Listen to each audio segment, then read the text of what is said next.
Hello, everyone. I'm delighted to say we're joined by Manchester City and England star Jack Grealish today. Jack, thanks so much for your time. Firstly, how are things in Manchester? How is life treating you, mate? Hello, mate. Yeah, no, enjoying it. Obviously, playing my football at the moment. Scored for the first time in a while the other day, so no, I can't complain. Enjoying myself at the moment. That's great. I can definitely see you enjoying yourself, playing with a smile on your face.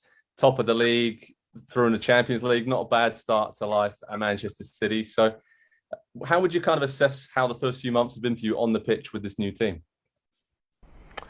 It's probably been a little bit more difficult than I thought it was going to be. I thought I was just going to come here, and maybe like double my goals and assist tally that I had at Villa. But it obviously hasn't been the case at the moment. I still feel like I've done okay.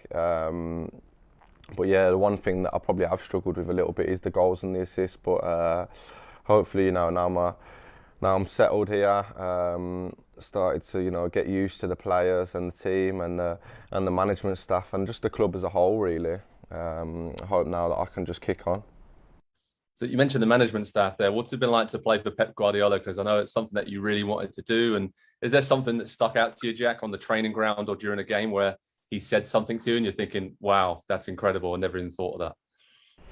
Yeah, of course. He does so much. I think he's just absolutely obsessed with football, and I think that's why, he's had the career that he's had, as a player and as a manager. Like I said, he's just a footballaholic, really. He just absolutely loves it, and he does so much.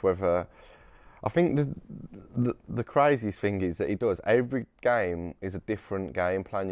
I know you have a lot of managers out there that like to stick to the same game plan no matter what team they're playing, but he's the complete opposite to that.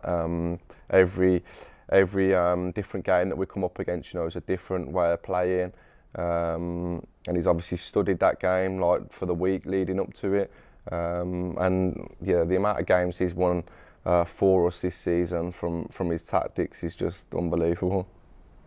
It's incredible to hear that insight because you think, playing the way that Man City do, yeah, we just go out and do our stuff. But obviously, a lot goes in behind the scenes to doing as well as you're doing. And his support in recent weeks, how much does that mean to you? Because you mentioned that the goals maybe haven't come as freely as you would have liked, but he's kept saying, Jack's doing great, just keep doing what you're doing. That must mean a lot to you, right? Yeah, of course, because like you touched on there, the goals and the assists haven't been there recently, but he's kept reassuring me that I'm playing well, and like you said, he just kept saying to me, make sure you're hanging in there, and the goals and the assists will come, and obviously they did the other night, and I hope that's like obviously the first of many now. Focusing on the team, I mean, what can you achieve this season, Jack? Premier League, Champions League, can you win it all? I'd think so, yeah. I don't want to obviously put too much pressure on the team, but we have so much talent here, so many good players. So I really think that we could go all the way in a fair few competitions this year. That's what I've come here for, to win trophies. So hopefully, come the end of the season, I'll have a few medals around my neck. Looking at the stats, because you mentioned it a few times here, players at your level, Champions League, international players, top Premier League players, you're always judged on that, right, in your position. But I wonder, is there something with the way you play where stats maybe aren't important? You bring something different and help the attack mold and gel. Are stats important? Yeah, no, I think they are important because at the end of the day, that's what people look at. How many goal involvements do us attackers have? Especially when you've come to a club, with the price tag that I did. You don't get some for a few games, and then everyone starts to talk and start to almost doubt yourself a little bit. So I think they are important. But like you said, there will be times where you're playing well, but the goals and the assists just aren't coming, and that's what I've been felt like recently. That Watford game the other day, I probably could have scored about 4 or 5, and didn't, and I come off the pitch with nothing.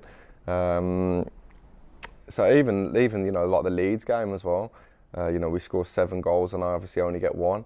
But no, I'm just trying to keep on improving all the time, and I know for a fact that the longer that I'm going to be here, the more I'll improve. Amazing. And just to look into some of the stats, I want to say, like, you still chances created in the Premier League. You've got the sixth highest this season. You're third in terms of touches in the opponent's box. I mean, some of the stats suggest that maybe dribbling less this season, haven't won as many fouls as you have won in recent seasons. So does that just say that you've changed your style, or is it because you're in a different team now, the style of the team? What does that tell us, Jack, all those stats there? No, I wouldn't. I wouldn't say I've changed. I don't want to change the way that I've played. You know, my whole career. That dribbling one there, that's something that I need to pick up on again and you know, start doing, because that was probably what I'd done the most. You know, when I was at Villa last year. So I definitely need to pick up on that again. But yeah, you know, I think stats like that you can't read too much into. I think the main ones really is the goals and the assists. So they're the ones that I'm trying to work on the most. Okay, let's switch gears from Manchester City to England. I was lucky enough to follow the English national team throughout the tournament this summer, Jack, and be at Wembley for all the games. And there was an incredible atmosphere around the team and also around yourself. You became a cult hero for the England team. What was that like now you've had a few months to look back on that experience? No, it was unbelievable. It was one of the best experiences, if not the best I've ever had. And you don't really realise, you know, how much you're enjoying the moment until it's gone, really. And you know, now I look back on it. I look back on videos, pictures from the whole summer, and it just made me, you know, so proud to be part of that. It was such a special summer for the whole nation, for all of us as players and our families. And yeah, it was something that I'll never ever forget. Jack, a year from today, it will be the eve of the World Cup final in Qatar. What are your expectations for England and for yourself for that tournament? Because it seems like many people are tipping you to go all the way in the World Cup. I think we definitely can. You know, I think you just have to look at the summer that we've just had in the Euros, and obviously end up losing on penalties, which was absolutely heartbreaking.